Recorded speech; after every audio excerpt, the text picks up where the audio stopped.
दोस्तों नमस्कार।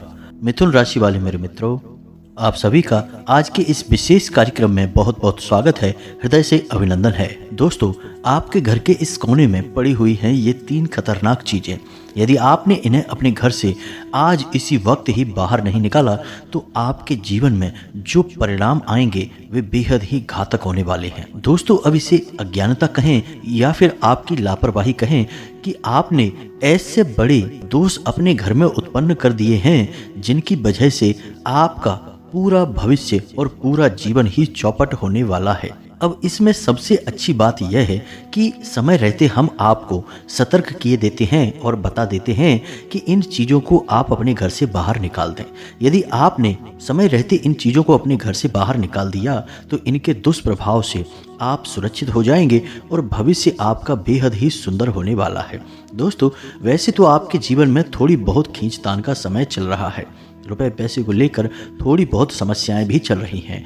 हालांकि बहुत बड़े कष्ट अभी आपके जीवन में उपलब्ध नहीं है, लेकिन यदि आपने थोड़ी सतर्कता नहीं बरती और अपने घर के वातावरण को पूर्ण रूप से सकारात्मक नहीं किया तो निश्चित तौर पर भविष्य बहुत ही खतरनाक है। अब इसमें एक बात तो आप भी मानेंगे दोस्तों कि हर एक वस्तु की अपनी एक विशेष ऊर्जा होती है और यह ऊर्जा संपूर्ण वातावरण को प्रभावित भी करती है। जैसे कि भगवान से जुड़ी हुई चीज़ों की अपनी पवित्र ऊर्जा होती है, जैसे मोर पंख है, मुरली है या फिर ईश्वर की चरण पादुकाएं हैं। इन चीज़ों को देखकर एक शांतिपूर्ण और पवित्र भाव उत्पन्न होता है। वैसे ही कुछ चीज़ों को देखकर भयंकर नकारात्मक भाव उत्पन्न होते हैं, जैसे कि हथियार, फटे हुए जूते चप्पल या फिर इधर उधर पड़ी हुई गंदगी। जी हाँ दोस्तों, इन चीज़ों को देखकर नकारात्मक भाव उत्पन्न होते हैं क्योंकि चीज़ों की अपनी विशेष ऊर्जा होती है जो अपने वातावरण को तो प्रभावित करती ही करती है।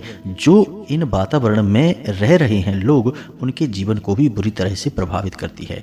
तो ऐसे में अब आपको यह जानना बेहद ही आवश्यक है कि आपके घर के इस विशेष कोने में कौन सी खतरनाक चीज़ें हैं जो आपको हटानी है और वह कौन सा कोना है जहां ये चीज़ें मौजूद हैं। दोस्तों, हम सारी बातें आपको विस्तार से बताएंगे। एक बार जब आप सारी चीज़ें समझ जाएंगे तो खुद ही अपने जीवन को सुंदर बना पाएंगे। दोस्तों, यकीन मानिए, केवल मेहनत करने से और सच्चे मन से प्रयास करने से ही कामयाबी यदि मिल जाती तो दुनिया में कोई भी दुखी नहीं होता। आपको क्या लगता है कि जब इंसान काम करते हैं, मेहनत करते हैं, तो क्या उनका भाव अच्छा नहीं होता? क्या सच्चे मन से मेहनत नहीं करते? सभी करते हैं दोस्तों, लेकिन कामयाबी किसी किसी के हाथ ही लगती है। दोस्तों, कामयाबी का रहस्य यह है कि जो इंसान मेहनत के साथ साथ अपने बौद्धिक बल का प्रयोग करता है, लेकिन इन सब से अधिक महत्वपूर्ण अपने आसपास शुद्ध सकारात्मक ऊर्जा का वातावरण बनाकर रखता है, अपने घर में पवित्र ऊर्जा का संचार बनाकर रखता है, उस इंसान को निश्चित तौर पर सफलता प्राप्त होती ही है। उसका जीवन स्वर्ग के समान सुंदर हो ही जाता है। तो ऐसे में आपको इन सब बातों का जानना बहुत आवश्यक है। वैसे दोस्तों, हम आपको बता दें कि आपके मेहनत और प्रयासों में कोई कसर नहीं है। बस समस्या यह है कि आप अपने आसपास के वातावरण पर ध्यान नहीं देते हैं। थोड़ी सी अज्ञानता या फिर लापरवाही की वजह से आप अपने आप ही नकारात्मक वातावरण से घिर जाते हैं। इसी वजह से आपके हाथ आई हुई सफलता भी फिसल जाती है, आपके बनते हुए काम भी बिगड़ जाते हैं। तो अब आपको घबराने की कोई आवश्यकता नहीं है। माता रानी की आपके ऊपर अब पूरी कृपा आ चुकी है। अब आपकी हर एक मनोकामना पूरी होगी। दोस्तों, हमारा आपसे बस यही एक निवेदन है कि आप इस वीडियो को पूरा देखें।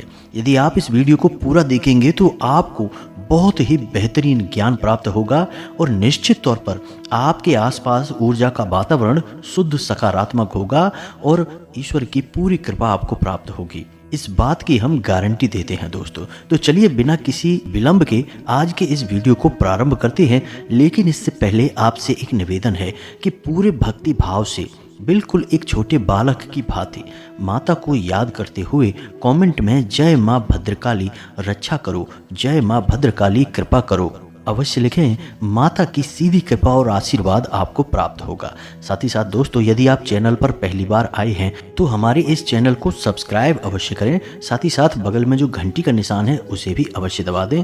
यह बिल्कुल ही फ्री है दोस्तों, लेकिन इससे आप हमारा लाखों करोड़ों का मनोबल अवश्य बढ़ा देंगे। दोस्तों, हम आपको बता दें कि आपकी राशि में एक विशेष ग्रह का गोचर हो रहा है जो इस प्रकार से आपको प्रभावित करेगा कि आपकी आमदनी के स्रोत मजबूत होंगे और नए स्रोत भी बनेंगे।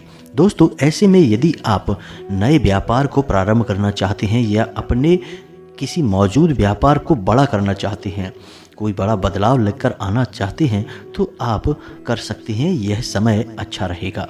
बुध ग्रह एक ऐसा ग्रह है जो व्यापार के लिए, आमदनी के लिए उत्तरदायी होता है। यदि आप व्यापारिक क्षेत्र में हैं तो इस ग्रह का आपको बहुत अधिक लाभ होगा। फिर चाहे आप छोटे व्यापारी हों या बड़े व्यापारी हों, हर तरफ से आपको विशेष धन लाभ होंगे। व्यापार में आपकी उन्नति होगी। नौकरी पेशा लोगों के लिए भी अवसर कम अच्छे नहीं हैं। बहुत मेहनत करने के बाद आपको कामयाबी हासिल होगी, लेकिन आपकी यह कामयाबी लंबे समय तक आप बनाकर रख पाएंगे। आपकी पदोन्नति के आसार भी बन रही हैं। साथ ही साथ दोस्तों, शुक्र का एक विशेष योग निर्माण हो रहा है जो आपके जीवन में सुख सुविधाएं बढ़ाएगा। दोस्तों, आप अपने जीवन को आरामदायक बनाने के लिए कुछ न कुछ चीज़ें बाजार से खरीदेंगे। जी हाँ दोस्तों, आप अपने जीवन के आनंद को अच्छी तरह से भोगेंगे। साथ ही साथ आपको स्त्री सुख भी प्राप्त होगा। आपका दाम्पत्य जीवन भी बहुत ही सुंदर होगा। लेकिन दोस्तों, कुछ विशेष परिस्थितियों में राहु आपको परेशान कर सकता है। अचानक आपका मन परिवर्तन होगा। अचानक आपकी भावनाओं में भी बदलाव आएगा। आपको कभी गुस्सा आ सकता है या फिर किसी पर अत्यधिक प्रेम या फिर भरोसा भी आप दिखा सकते हैं। दोस्तों, ये सब भावनाएं आपकी राहु से प्रेरित होंगी। लेकिन इन सबसे बड़ी बात यह है दोस्तों कि आपकी नकारात्मक कार्यों के प्रति रुचि भी बढ़ सकती है। जी हाँ दोस्तों, याद रखें कि आपके मन में जब भी कोई नकारात्मक विचार आए तो आप समझ जाएं कि यह राहु से प्रेरित है। यह आपका असली व्यवहार नहीं है। फिर आप नकारात्मक चीज़ों से दूरी बना पाएंगे। हालांकि दोस्तों, देखा जाए तो ग्रह स्थिति आपके अनुकूल ही है। आपको हर तरफ से लाभ ही प्राप्त होंगे। कोई विशेष परेशानी आपको होगी नहीं। कोर्ट कचहरी से जुड़े हुए मामले आपको थोड़ा सा मानसिक तनाव और चिंता दे सकते हैं। रुपए पैसे को लेकर यदि कोई विवादित स्थिति चल रही थी तो वह सुलझ जाएगी और आपके मन के अनुकूल ही उसमें फैसला आएगा। यानी कि रुपए पैसे की बात बन जाएगी। पैसे रुपए को लेकर आपको ज़्यादा मानसिक पीड़ा नहीं सहनी होगी। आपके काम चलते रहेंगे। जी हाँ दोस्तों, अब बात करते हैं आपके घर में इस विशेष कोने में मौजूद इन 3 चीज़ों के बारे में। तो दोस्तों, हम आपको बता दें कि हर इंसान के घर में 2 ऐसे स्थान होते हैं जो बेहद ही पवित्र होते हैं। वैसे तो ज्योतिष और वास्तु के अनुसार हर एक स्थान जो आपके घर में मौजूद है उसकी विशेष दैवीय ऊर्जा होती है। यदि आप उस ऊर्जा को समझकर अपने घर को व्यवस्थित कर लें तो आपके घर में हमेशा हमेशा के लिए माता लक्ष्मी का वास रहेगा और आपके घर का माहौल ऐसा रहेगा जैसे कि स्वर्ग का माहौल है। जी हाँ दोस्तों, दुख तकलीफ आपके घर में कभी प्रवेश नहीं कर पाएगी। तो उन सब जगहों के या कोनों के बारे में बात ना करते हुए आज हम बात करेंगे केवल 2 कोनों के बारे में या 2 स्थानों के बारे में जो कि बेहद ही महत्वपूर्ण हैं और सबसे ऊपर हैं। इन स्थानों को आपको विशेष तौर से समझना चाहिए। जी हाँ दोस्तों, सबसे पहला स्थान आपके घर का ब्रह्म स्थान होता है। जी हाँ दोस्तों, आप समझिए कि इसका नाम ही है ब्रह्म स्थान, यानी कि यह स्वयं ईश्वर का स्थान है, भगवान का स्थान है और यह हमारे घर के ठीक बीचों बीच मौजूद होता है। अब आप समझिए कि ब्रह्म स्थान यानी आपके घर का आंगन। अब यदि आपके घर के आंगन में धूप नहीं आती है, सूर्य का प्रकाश नहीं आ पाता है तो यह एक बहुत बड़ा दोष है। दूसरा कि आपके घर के ब्रह्म स्थान में यदि गहरा भाग है, कोई गड्ढा है या फिर पानी एकत्रित होता है, यानी कि कोई आपने ऐसा जल भराव के लिए गड्ढा वगैरह खुदवा रखा है तो यह गलत है। इससे आपके घर में घोर नकारात्मकता आती है। लेकिन इन सबसे बड़ी बात कि आपके ब्रह्म स्थान में यदि जूते चप्पल पड़े रहते हैं, कोई भारी सामान रखा रहता है, तो इन्हें आप तुरंत हटा दें। ब्रह्म स्थान बेहद ही पवित्र स्थान होता है। दैवीय शक्तियाँ यहाँ सबसे प्रभावशाली रूप में मौजूद होती हैं, इसीलिए इस स्थान को हमेशा खाली रखा जाता है। आपने पुराने ज़माने के घर मकान देखे होंगे, तो उनमें हमारे पूर्वज जो घर बनवाते थे, उनमें बीचों बीच बहुत बड़ा स्थान खाली छोड़ दिया जाता था। उसे हम आंगन कहते थे और उस आंगन को बिल्कुल खाली भी रखा जाता था। उसमें कोई भी भारी सामान नहीं रखते थे। हाँ, उस आंगन के बीचों बीच में एक तुलसी का पौधा अवश्य रखा जाता था, जो कि बहुत अधिक सकारात्मक ऊर्जा को घर में उत्सर्जित करता था। जी हाँ दोस्तों, यह एक बेहतरीन वास्तु निर्माण होता था। लेकिन आजकल जगह की कमी की वजह से लोग बड़े आंगन नहीं बनवा पाते हैं। इस वजह से छोटे आंगन बनवाते हैं, तो उसमें कोई बुराई नहीं है। लेकिन यदि आपके घर में आंगन है ही नहीं, तब यह बड़ी समस्या है। और यदि आंगन है और आप उसमें गलत चीज़ें रखते हैं, जैसे कि नकारात्मक चीज़ें, जैसे कि नुकीली चीज़ें, गंदे सामान, भारी सामान, जूते चप्पल वगैरह, तो आप उसे हटाइए वहाँ से। आपके घर का ब्रह्म स्थान साफ सुथरा होना चाहिए और रोज़ शाम के समय घर के ब्रह्म स्थान में एक कटोरी में कपूर और लोहवान आपको जलाना चाहिए। इससे होगा यह कि कपूर और लोहवान का धुआं आपके घर में चारों तरफ फैलेगा और जहाँ जहाँ वह फैलेगा आपके घर से नकारात्मकता बाहर निकल जाएगी। यह बेहद ही आवश्यक है। इसी के साथ साथ दोस्तों, आपको अपने घर के ब्रह्म स्थान में माता तुलसी को स्थापित करना चाहिए और रोज शाम के समय एक गाय के घी का दीपक माता तुलसी के पास आपको जलाना चाहिए। इससे आपके घर के संपूर्ण दोषों का नाश होता है और आपके घर में सौभाग्य का प्रवेश होता है। जी हाँ दोस्तों, तो ब्रह्म स्थान आपको बिल्कुल साफ सुथरा रखना है। अब दूसरे स्थान की बात करते हैं दोस्तों। तो दूसरा स्थान है आपके घर का ईशान कोण। जी हाँ दोस्तों, हम इसी कोने की बात कर रहे हैं। जी हाँ दोस्तों, हमने वीडियो के प्रारंभ में भी इसी कोने के बारे में आपको बताया है। अब ईशान कोण के साथ समस्या यह है कि यह भगवान भोलेनाथ को समर्पित होता है। भगवान भोलेनाथ को ईश भी कहते हैं और यह ईश का ही कोण है, यानी कि भगवान भोलेनाथ का स्थान है। तो अब इस स्थान के बारे में लोगों को सबसे कम जानकारी होती है। लोग विचार भी नहीं करते हैं, कुछ लोग तो जानते भी नहीं कि यह घर में कहाँ होता है। तो दोस्तों ध्यान से समझिए कि पूर्व दिशा और उत्तर दिशा के ठीक बीचों बीच एक कोना बनता है और इस कोने को हम ईशान कोण कहते हैं। यही वह स्थान है जहाँ स्वयं भगवान भोलेनाथ विराजमान होते हैं। अब ऐसे में यदि आपने इस स्थान पर प्रकाश की पूर्ण व्यवस्था नहीं की है, अंधेरा रहता है, मकड़ी के जाले रहते हैं और यदि इस स्थान पर कोई भारी सामान रखा हुआ है, जैसे कि पानी की टंकी या फिर कोई और भारी सामान, तो आप उसे तुरंत वहां से हटा दें। यह बेहद ही खतरनाक है दोस्तों। ईशान कोण कैसा होना चाहिए यह हम आपको आगे वीडियो में बताने वाले हैं, लेकिन पहले समझिए कि यहाँ आपको क्या नहीं करना है। पहला कि ईशान कोण में कभी भी सीढ़ियाँ नहीं होनी चाहिए। दूसरा कि यहाँ पर शौचालय या फिर स्नानागार नहीं होना चाहिए, किसी कीमत में नहीं होना चाहिए। दोस्तों, जिस इंसान के घर में ईशान कोण में शौचालय या स्नानागार होता है, उस इंसान के घर में भयंकर से भयंकर बीमारियों का वास हो जाता है। कई जातकों के घर में हमने देखा है कि जिन घरों में भयानक बीमारी है, उन घर में निश्चित तौर पर ईशान कोण में उनका शौचालय या फिर स्नानागार बना हुआ है। तो आपको यह गलती बिल्कुल भी नहीं करनी है। यदि आपके यहाँ ऐसी गलती हो चुकी है तो ऐसे स्थान को आपको तुरंत बंद कर देना चाहिए। उस शौचालय का आपको भूल कर भी प्रयोग नहीं करना है। अब इसके बाद आपको देखना है कि आपके ईशान कोण में कहीं जूते चप्पल तो नहीं पड़े रहते हैं, डस्टबिन यानी कचरे रखने का डिब्बा तो नहीं पड़ा रहता है, या फिर मकड़ी के जाले तो नहीं लगे हैं। यदि ये सब चीज़ें हैं तो इन्हें आप तुरंत हटा दीजिए। कोई भी नुकीली वस्तु ऐसे स्थान पर आपको नहीं रखनी है। शीशा आपको इस स्थान पर नहीं लगाना है। यदि आपने अपने घर के ईशान कोण को गंदा कर रखा है, यानी कि वहाँ पर आप साफ सफाई का भी ख्याल नहीं रखते हैं, आपने वहाँ पर गंदगी कर रखी है, या फिर ऐसा होता है कि आपके घर का कचरा साफ सुथरा होने के बाद यानी आपने घर में झाड़ू लगाई, साफ सफाई की और जो कूड़ा निकला उसे आपने ईशान कोण में इकट्ठा कर दिया, तो यह भी बहुत ही खतरनाक है। ईशान कोण में आपको झाड़ू बिल्कुल भी नहीं रखनी है। अब यहाँ पर दोस्तों एक बड़ी समस्या यह भी खड़ी होती है कि लोगों को अपने घर के कोण और दिशा के बारे में सही अनुमान भी नहीं होता है। असल में लोग जिसे पूर्व दिशा समझ रहे होते हैं वह पूर्व दिशा होती ही नहीं है। जी हाँ दोस्तों, आपको सुनकर शायद आश्चर्य हुआ हो, लेकिन आप विचार करके देखिए।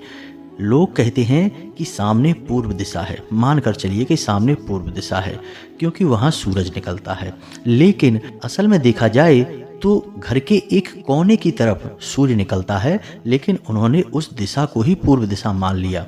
उन्होंने यह गौर नहीं किया कि घर के कोने की तरफ सूर्य निकलता है, यानी कि पूर्व दिशा घर के एक कोने में है, ना कि सामने। उम्मीद है आप समझ रहे होंगे कि हम क्या कहना चाह रहे हैं। अब आपको करना क्या है कि आप सुबह जब सूर्य निकले उस वक्त आपको सूर्य की तरफ मुख करके खड़े हो जाना है। तो फिर आपके पीठ के पीछे जो दिशा होगी वह पश्चिम दिशा होगी। अब यह जो दिशा है यह आपके घर के अनुसार किस कोने में पड़ रही है यह आपको अपने घर की छत पर खड़े होकर अंदाजा लग जाएगा। यानी आपको अपने घर के ठीक बीचों बीच खड़े होना है छत पर और फिर सूर्य की तरफ मुख करके खड़े होना है। फिर सामने पूर्व है, यानी कि जहां आपका मुख है, सूर्य निकल रहा है, उदित हो रहा है, वह पूर्व दिशा है।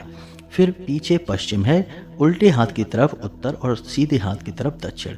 अब आपको देखना है कि आपके घर में ये दिशाएं किस कोने की तरफ पड़ रही हैं। उन्हें आप मार्क कर दें, लिख दें, एक निशान बना दें कि यह पूर्व है, यह पश्चिम है। इससे आपको यह निश्चित हो जाएगा कि कहीं आपका घर तिरछा तो नहीं बना है। जी हाँ दोस्तों, यदि आप सामने पूर्व दिशा मान रहे हैं तो ऐसा तो नहीं कि किसी कोने में पूर्व दिशा पड़ रही है। जी हाँ दोस्तों, यह आपको जानना बहुत आवश्यक है। इससे आप बड़ी गलतियों को करने से बच जाएंगे। दोस्तों, हमने कई बार ऐसा देखा है कि जातक जिसे पूर्व दिशा मान रहा होता है असल में वह पूर्व दिशा है ही नहीं, वह आग्नेय कोण निकलता है, और जिसे वह ईशान कोण मान रहा होता है वह ईशान कोण है ही नहीं, वह पूर्व दिशा निकलती है। इसी गलती की वजह से लोग उपाय करते रहते हैं, तब भी उन्हें लाभ प्राप्त नहीं होते। कभी कभी नकारात्मक परिणाम भी प्राप्त होने लगते हैं, क्योंकि हर एक दिशा और हर एक कोण की अपनी एक विशेष ऊर्जा होती है। जैसे आग्नेय कोण में हमेशा अग्नि जलनी चाहिए और वायव्य कोण में हवा का प्रवाह सही होना चाहिए। अब यदि आप वायव्य कोण में अग्नि जला देंगे तो यह दोष उत्पन्न करने लगेगा, और आग्नेय कोण में यदि आप खिड़की खोल देंगे तो यह भी दोष उत्पन्न करने लगेगा। जी हाँ दोस्तों, तो ये छोटी छोटी बातें हैं, आपको ध्यान देनी है और अपने घर का सही निरीक्षण करना है कि किस दिशा में पूर्व है, आपके घर में किस कोने में ईशान कोण पड़ रहा है। तभी हमारे द्वारा बताई गई बातें आपके जीवन में सही लाभ दे पाएंगी। दोस्तों, उम्मीद है आप समझ गए होंगे कि आपको सही दिशा का आकलन कैसे करना है। अब बात करते हैं कि आपके घर के ईशान कोण में आपको क्या रखना है। सबसे पहले आपको अपने घर के ईशान कोण को साफ सुथरा करना है। बिल्कुल भी गंदगी वहाँ नहीं होनी चाहिए। वहाँ पे हवा का और सूर्य की किरणों का सही प्रवाह होना चाहिए। अब आपने अपने ईशान कोण को साफ कर लिया।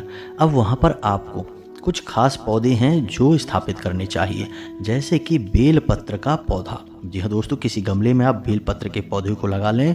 समी पत्र का पौधा, जी हाँ दोस्तों, ये 2 पौधे आपको वहाँ स्थापित करने हैं, और रोज शाम के समय आपको वहाँ गाय के घी का बना हुआ एक दीपक जलाना है, निश्चित तौर पर जलाना है। दोस्तों, आपकी किस्मत के ताले खुल जाएंगे। आपके द्वारा की जाने वाली हर मेहनत का आपको पूरा फल प्राप्त होगा।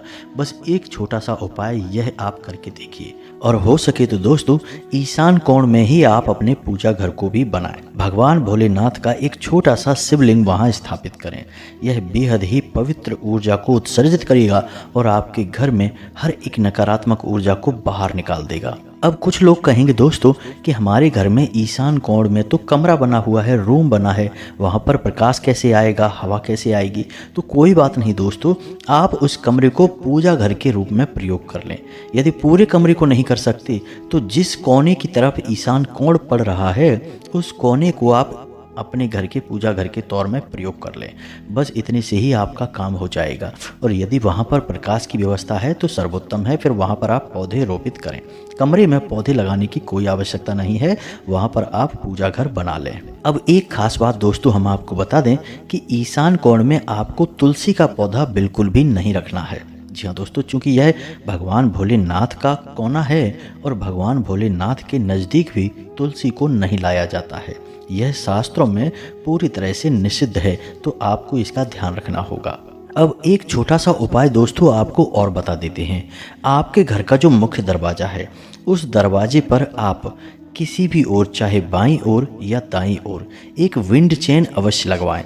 विंड चेन आप जानते हैं, मार्केट में आपको आसानी से मिल जाएगा। एक छोटा सा उपकरण होता है जो हवा के चलने से घंटियों की आवाज़ निकालता है। जी हाँ दोस्तों, आप उसे बाज़ार से लाकर अपने घर के मुख्य दरवाजे के किसी कोने में अवश्य लगवाएं। अब आपको ध्यान यह देना है कि यह विंड चैन आपको अंदर की ओर लगानी है, ना कि बाहर की ओर। इसको लगाने से आपके घर में सकारात्मक ऊर्जा बढ़ेगी। इसका कारण यह है कि विंड चैन एक मधुर स्वर को उत्पन्न करती है, तो जब भी हवा का प्रवाह होगा तो छोटी छोटी घंटियों जैसी आवाज़ घर के हर एक सदस्य के कानों तक पहुंचेगी। और घंटी की आवाज़ एक बेहद ही पवित्र आवाज़ होती है और यह नकारात्मकता को दूर करती है। तो यदि आपके घर में कोई नकारात्मक ऊर्जा प्रवेश भी कर रही होगी तो वह वापस लौट जाएगी, अंदर प्रवेश नहीं कर पाएगी। इसी के साथ साथ दोस्तों, आप एक छोटा सा उपाय और भी किया करें कि शाम के समय अपने घर के मुख्य दरवाजे पर बाईं ओर, जी हाँ दोस्तों, उल्टे हाथ की तरफ कपूर की एक छोटी सी टिक्की और उसके ऊपर एक लौंग रख के जला दिया करें। इससे किसी भी प्रकार की नज़र या नकारात्मक ऊर्जा आपके घर में प्रवेश कर रही होगी तो वह वापस लौट जाएगी। यदि आई होगी तो चली जाएगी और आने वाली होगी तो वह प्रवेश नहीं कर पाएगी, उसका रास्ता बाधित हो जाएगा। जी हाँ दोस्तों, ये शुद्ध प्रयोग हैं, बेहद ही शक्तिशाली हैं। इनके बारे में लोग अक्सर बताते नहीं हैं, इनका उपचार किया जाता है। जी हाँ दोस्तों, जब लोग पैसे देते हैं तो फिर हमारे जैसे एस्ट्रोलॉजर और वास्तु एक्सपर्ट घर पर जाकर विजिट करते हैं और इन सारी चीज़ों को अच्छी तरह से समझते और समझाते हैं और जातक के जीवन में बदलाव लेकर आते हैं। बदले में पैसे भी लेते हैं, पैसे दिए जाते हैं। जी हाँ दोस्तों, यह बात आप अच्छी तरह से समझते हैं। तो इन्हीं महत्वपूर्ण बातों को हम आपको वीडियो के रूप में बता रहे हैं। आप इन्हें अपने जीवन में प्रयोग में लाएं, निश्चित तौर पर आपके जीवन में बदलाव आएगा ही, इस बात की हम गारंटी देते हैं। यहाँ पर ध्यान देने वाली बात दोस्तों यह है कि जब भी आप किसी उपाय को किया करें तो उसके बारे में किसी को बताया ना करें, बिल्कुल भी भनक ना लगने दें कि आप क्या कर रहे हैं।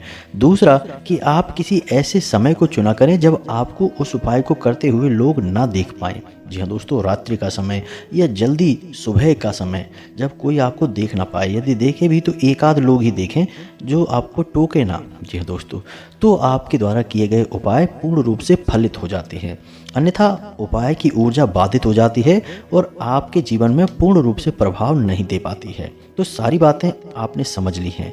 अब हमें उम्मीद है कि आप इन बातों को अपने जीवन में ज़रूर लेकर आएंगे और बड़े बदलाव भी आप अवश्य लेकर आ पाएंगे। आपके जीवन में धन लाभ के विशेष योग बन रहे हैं, इसका पूरा फ़ायदा उठाएं, मेहनत करें, अपने काम धंधे व्यापार में तरक्की करें और अपनी आमदनी का एक छोटा सा हिस्सा दान अवश्य करें, किसी ज़रूरतमंद को अवश्य दें। जी हाँ दोस्तों, भूखे को भोजन कराएं, अंधों को भोजन कराएं, ज़रूरतमंद की मदद करें, गौ सेवा में दें, आपका उद्धार निश्चित होगा दोस्तों। इसी के साथ साथ आज के इस वीडियो को विराम देते हैं। यदि कोई प्रश्न उठता है आपके मन में तो कमेंट करके पूछें, हम आपके प्रश्नों के जवाब देने की पूरी कोशिश करेंगे। कमेंट में पूरे भक्ति भाव के साथ जय माँ भद्रकाली कृपा करो अवश्य लिखना, जय माँ बगलामुखी कृपा करो अवश्य लिखना। माता भद्रकाली और माँ बगलामुखी आपकी निश्चित तौर पर मदद करेंगी और आपका जीवन सुंदर बनेगा। मिलते हैं अगले ज्ञानवर्धक वीडियो में, तब तक के लिए धन्यवाद। जय माता की।